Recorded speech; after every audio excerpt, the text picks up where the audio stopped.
Então, cara, se X-Men fosse no Brasil, quem que você acha que ia interpretar aí quem... Sei lá, imagina a Mística, a Jennifer Lawrence poderia ser quem? Aline Moraes? Talvez. Acho que seria uma escolha óbvia. Quem seria? Pensa, Ana Maria Braga.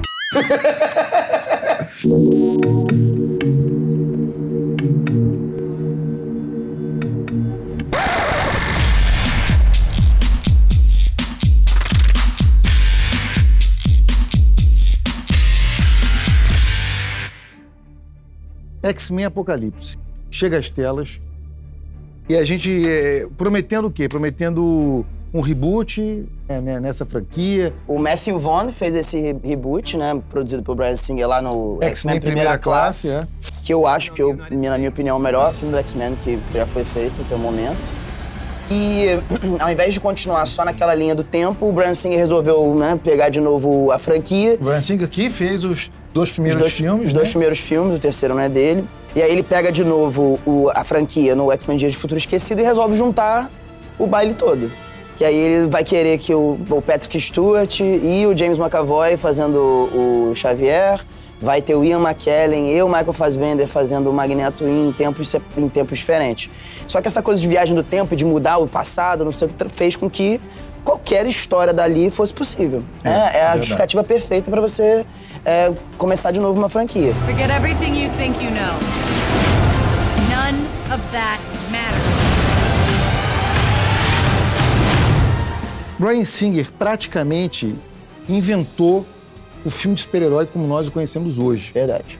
Em 2000, ele lançou um filme chamado X-Men, que é um filme com orçamento curtíssimo. Ele apostou num ator desconhecido, um tal de Hugh Jackman, para fazer o Wolverine. O personagem que sempre foi o mais querido dos X-Men, né? E o segundo filme foi maior ainda, né? Foi mais dinheiro. Mais dinheiro, uma continuação melhor que o original. Verdade. E uma coisa legal também é que o Bryan Singer, ele não tratou o filme como um filme de super-herói. Tratou o filme como um filme de ficção científica. Não é só ficção científica, mas X-Men, assim como ele surgiu nos quadrinhos, é um filme extremamente político. Exatamente. E eles trouxeram discute isso pro filme racismo, muito discute bem. preconceito de um jeito maravilhoso, na verdade. Coloca... Vamos brincar de que existe uma outra espécie. Como é que a gente trataria essa espécie? Como é que trataria? E nesse terceiro também tem um lance da cura mutante, né?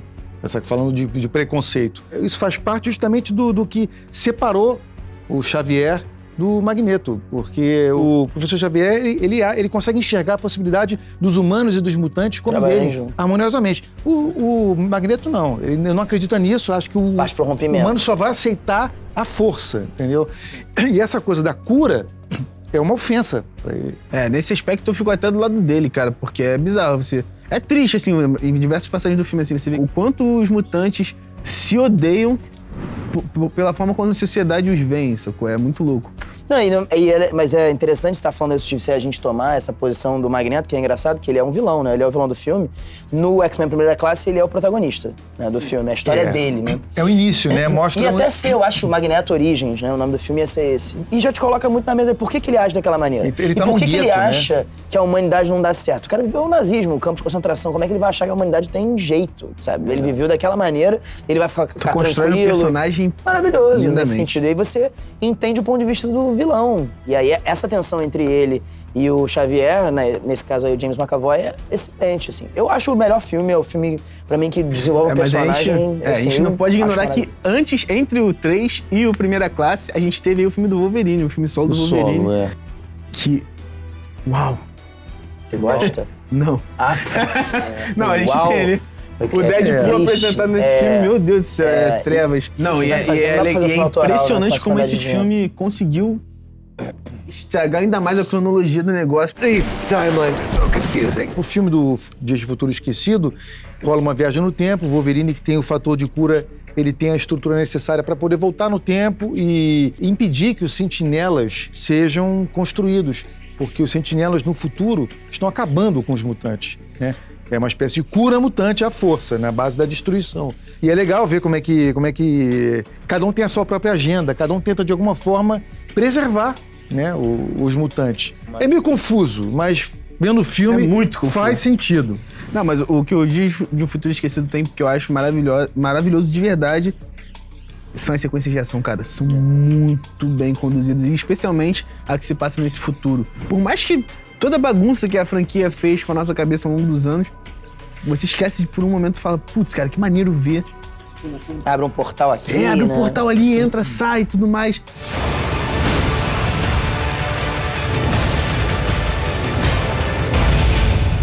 Eu fico imaginando se nesse filme, Apocalipse, vai ter uma cena tão extraordinária, tão inovadora quanto a cena do Mercúrio correndo. Tá todo mundo esperando esse filme, desde aquela cena pós-crédito de Dias de Futuro Esquecido, que aparece lá o Apocalipse no final, construindo as pirâmides, com o poder das mãos. Quer dizer, você vê que o cara é poderosíssimo ali para lá. Então a gente tá há 2 anos esperando esse filme. E quando eu soube que foi o Oscar Isaac que ia fazer esse personagem, eu fiquei assim, vai ser fantástico. Cara, o Oscar Isaac, eu não gostei muito do visual do Apocalipse, não.